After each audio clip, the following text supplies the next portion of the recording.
Assalamualaikum warahmatullahi wabarakatuh. Saya dan kelompok saya akan membawakan presentasi tentang struktur bumi, lempeng tektonik, gempa bumi, dan gunung berapi. Saya Iqmal akan menjelaskan tentang gempa bumi. Saya Wahyu akan menjelaskan tentang lempeng tektonik. Saya Martin akan menjelaskan tentang struktur bumi. Saya Napis akan menjelaskan tentang gunung berapi. Gempa bumi adalah bencana yang dapat membawa kerusakan besar, baik pada bangunan, jalan, jembatan, alam, bahkan hingga merenggut nyawa manusia. Sesungguhnya, dalam satu tahun terjadi 10.000 hingga 30.000 gempa bumi akibat pergerakan lempeng, baik secara kongluen, divergen, dan transform.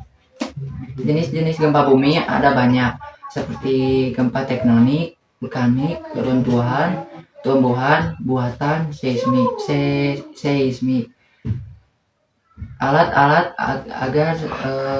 agar dapat mendeteksi gempa ialah seismograf. Adalah alat yang digunakan untuk mencatat atau merekam gerakan tanah, terutama yang disebabkan oleh gempa bumi.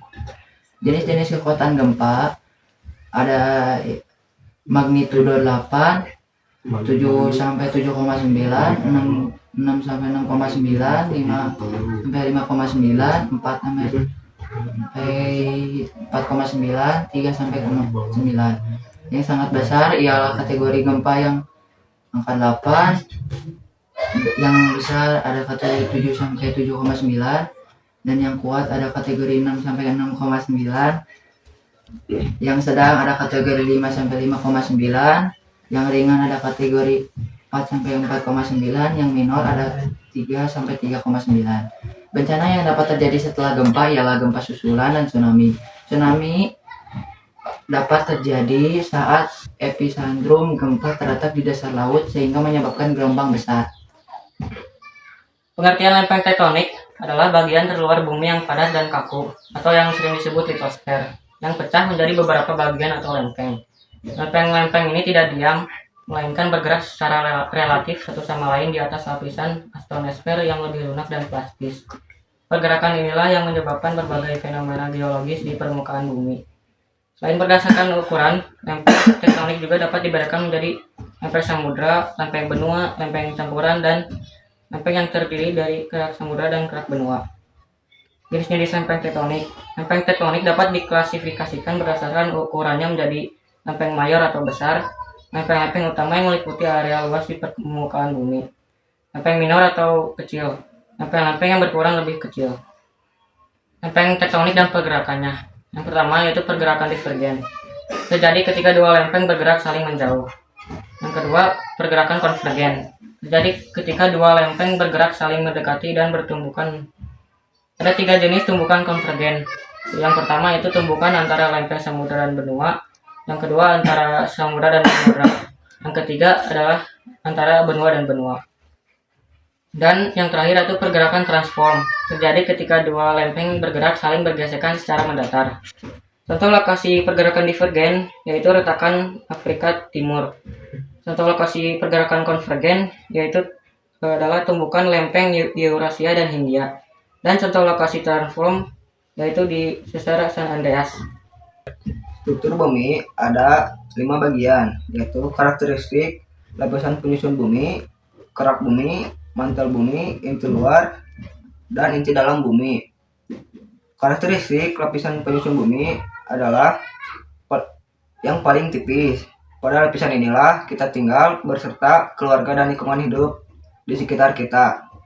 Kerak bumi, lapisan ini terdiri atas tanah dan batuan yang mudah pecah dan mengandung berbagai unsur kimia seperti oksigen, silikon, besi, aluminium, kalsium, dan masih banyak lagi. Dan juga kandungan batuan berharga seperti emas, perak, platinum, atau karbon dalam bentuk berian dan grafit. Ada 2 macam lapisan kerak bumi, yaitu kerak benua yang terdapat di daratan dan kerak samudra yang merupakan dasar laut. Ketebalan kerak benua sekitar 30 sampai 70 km dan samudra sekitar 6 sampai 11 km. Lapisan kerak bumi merupakan lapisan yang kurang rapat dan suhunya minus 40 derajat sampai 70 derajat Celcius. Mantel bumi merupakan lapisan yang paling tebal, yaitu 2.900 km, dan paling berat di antara yang lain. Mantel bumi terdiri dari dua lapisan seperti inti bumi, yaitu lapisan mantel luar dan mantel bawah atau dalam. Lapisan mantel berbentuk padatan, terdiri dari batuan silikat yang mengandung besi dan magnesium yang bersifat mudah bergerak, terutama pada lapisan mantel dalam, dan suhunya sekitar 230 derajat Celcius. Yang keempat, ada inti luar bumi. Lapisan ini adalah satu lapisan yang terdiri dari cairan yang pekat, yang disebut cairan magma. Cairannya terbuat dari lelehan besi dan nikel. Ketebalannya adalah 2.900 km sampai 5.100 km. Suhu inti luar bumi berkisar 3.800 sampai 6.000 derajat Celcius. Yang kelima dan terakhir adalah inti dalam bumi. Lapisan inti dalam memiliki suhu tertinggi, yaitu antara 5.000 sampai 7.000 derajat Celcius. Ketebalannya antara 5.100 sampai 6.400 km. Inti dalam memiliki bentuk padatan karena tekanan yang sangat tinggi, sehingga batuan yang terdapat pada lapisan ini tetap berada pada bentuk padat. Gunung berapi. Kebanyakan gunung berapi terletak pada batas lempeng tektonik karena terbentuk dari pergerakan lempeng secara konvergen. Tekanan akibat tumbukan lempeng mendorong lelehan batuan atau magma ke atas. Manfaat memiliki banyak gunung berapi. Manfaat pertama, banyak sumber mineral dalam bentuk batuan biji logam yang terletak pada batas lempeng. Sumber mineral ini berasal dari bagian magma yang sudah mengeras. Mineral logam yang biasanya dihasilkan pada gunung berapi yang sudah tidak aktif lagi, yaitu tembaga, emas, perak, timbal, dan seng. Yang kedua, sumber energi berupa minyak bumi yang berasal dari fosil yang terletak mengalami dekomposisi dalam jangka waktu berjuta-juta tahun sehingga membentuk hidrokarbon dan membentuk minyak bumi. Yang ketiga, tidak hanya berupa minyak bumi, sumber energi lain yang dapat dimanfaatkan adalah gas bumi atau yang disebut sebagai energi geothermal.